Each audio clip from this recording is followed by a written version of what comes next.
Atamare. Good morning, my name is Dr. Stephen Clark, and on behalf of the New Zealand Vietnam Veterans Association and the Auckland Council, I welcome you to this ANZAC Day Dawn Service. The flags on the cenotaph recognise the Allied nations at the landings on the Gallipoli Peninsula this day 104 years ago. The United Kingdom, Australia and New Zealand.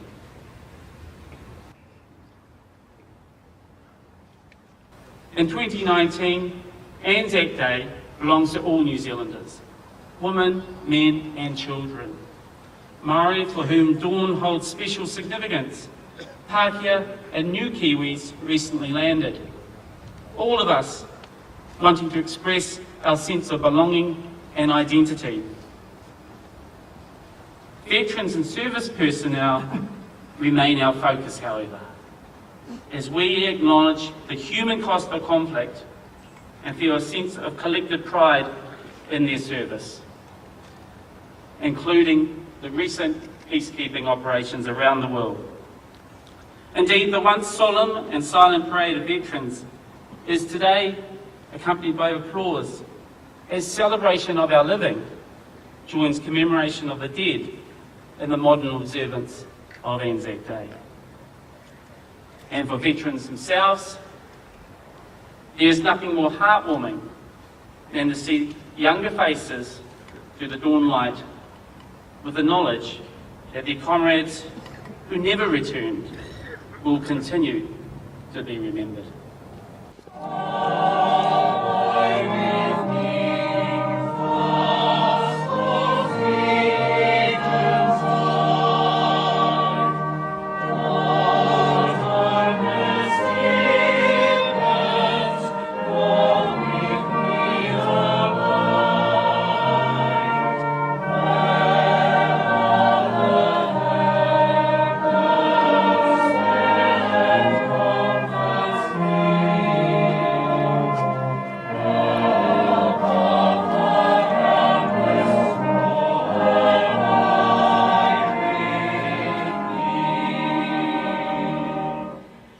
God of nations, under darkened skies and with darkened hearts, we gather on this sacred day to pause and reflect upon the horror of war. We especially remember the lives of Anzacs and Turks who suffered and died at Gallipoli. The lives of sons, brothers, husbands and loved ones. God of peace, we pause to remember all whose lives were changed forever by the conflicts of long ago. The cost and horror of those days still haunts us. Time has not diminished the crippling impact of war. And so, God, with gratitude, we gather to reflect, honour and remember those who made the supreme sacrifice in defending and protecting security and freedom. God of all, may the memory of that service and sacrifice strengthen our own resolve as we work today for peace, justice and unity in our community, nation and world. Guard us, we pray, from dissension, envy and hate. We acknowledge the power of love and reconciliation. We thank you for the forgiveness that has taken place, where friendships have now been forged between those once our enemy. We recognise our veterans, those on parade, and those too frail to attend a public gathering. Lord, they are worthy of your blessing and our applause. God of love, make us a people zealous for peace, and hasten the day when nation shall not lift up sword against nation. As the sound of battle fades and the scars of war heal, we forever will remember those who laid down their lives for us. And we ask and we offer this prayer in and through your great and mighty name. Amen. Who are gathered here, think of the comrades who went out with us into the battlefields of past wars, but did not return. We feel them still near us in the Spirit. We wish to be worthy of a great sacrifice. Let us therefore once more dedicate ourselves to the service and of the ideals for which they died, that we may attain the heavenly mandate of peace on earth and goodwill toward men. As the dawn is now about to pierce the night, so let their memory inspire us to work for the coming of the new light into the dark places of the world. We will remember them. I te hanga toa, moe mai, oki oki mai. I te māreretanga o te pō, kei aku rangatira, tātou kua tae mai nei, ki tēnei pai au maumahara, tēnā koutou katoa. To our fallen, I bid you eternal rest. To all gathered here on this day of remembrance, I bid you welcome. On this ANZAC morning, New Zealanders of all ages, race and creed again come together for services in towns and cities throughout our country to mark this day of remembrance and reflection. The historical significance of this day is that it marks the anniversary of the dawn landings of Australian and New Zealand troops on the shores of the Gallipoli Peninsula in Turkey 104 years ago today, April the 25th, 1915, a day etched in our history. And through the huge loss and suffering we experienced that day and those that followed, it's not just the date that remains, or even the war itself. Is also the places. Many of our people did not return from that battlefield. While it is hard to imagine the grief that came with such loss, it surely only would have been compounded by loved ones lying in a land so far away. None more so than the story I recently read of a Southland family, the Christophers. Victor, who played cricket for Invercargill before he departed for the war, wrote to his family from Gallipoli. His letter spoke of the picturesque spot that reminded him of Stewart Island, and that, quote, I cannot compare the beauty of our surroundings, the lovely sunsets, the calmness of the sea, with the death struggle we're engaged in. That letter found its way to Victor's family, but not before a telegram informed them of his death. That loss was followed by the death of his brothers, Reginald, Julian, and Herbert. They all fell in different battles, separated from their families and each other. Perhaps the grief of distance is why these words that have been attributed to Ataturk have carried such significance.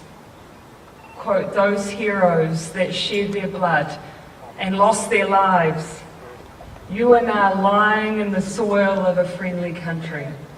Therefore, rest in peace. You, the mothers who sent their sons from faraway countries, wipe away your tears. Your sons are now lying in our bosom and are in peace. After having lost their lives on this land, they have become our sons as well. ANZAC Day reminds us of so many things: sacrifice, loss, the service of others, and the need for all of us to continually honour those who served through our acts of remembrance and our defence of peace. But it also reminds us of a singular truth through the ages, through wars past and present. It reminds us of our shared humanity, something we've been reminded of again in the wake of the 15th of March.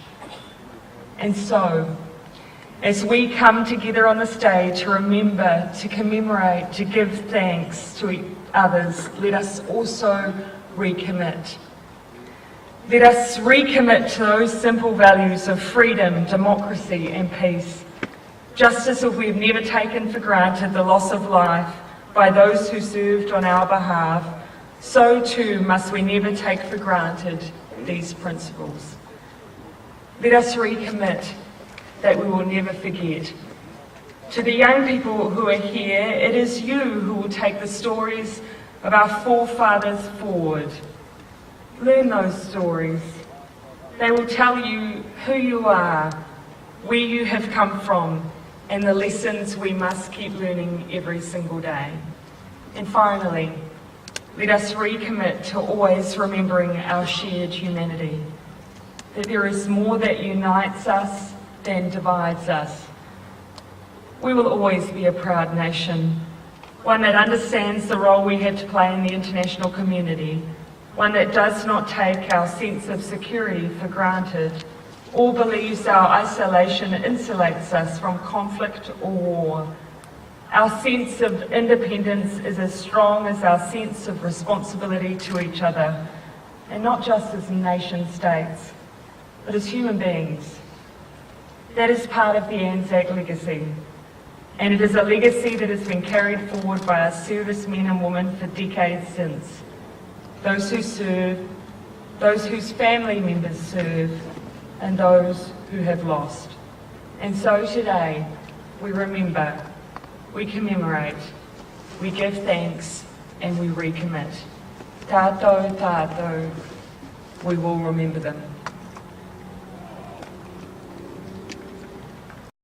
Inga mana, inga reo, ilo rangatira mā, tēnā koutou, tēnā tātou katoa, tēnei te mihi nui kia koutou. A century ago this year, New Zealand servicemen and women returned from the battlefields of Europe and the Middle East. They received a hero's welcome, but the cost of that war would long be felt both by the veterans and their country. 18,000 soldiers never came home. Their remains continue to lie on or near the battlefields on which they lost their lives. That was a huge cost to a then small country. 60,000 were physically wounded, but many more suffered the less visible scars of the trauma that they had suffered. They fought a war that they hoped was the war to end all wars, that out of that war would come a better and more peaceful world. But sadly, the lessons of history were not learned, and just 20 years later, our soldiers were again fighting against the evil ideologies of Nazism and fascism and the aggression of Germany, Italy and Japan. Another 12,000 New Zealanders gave up their lives.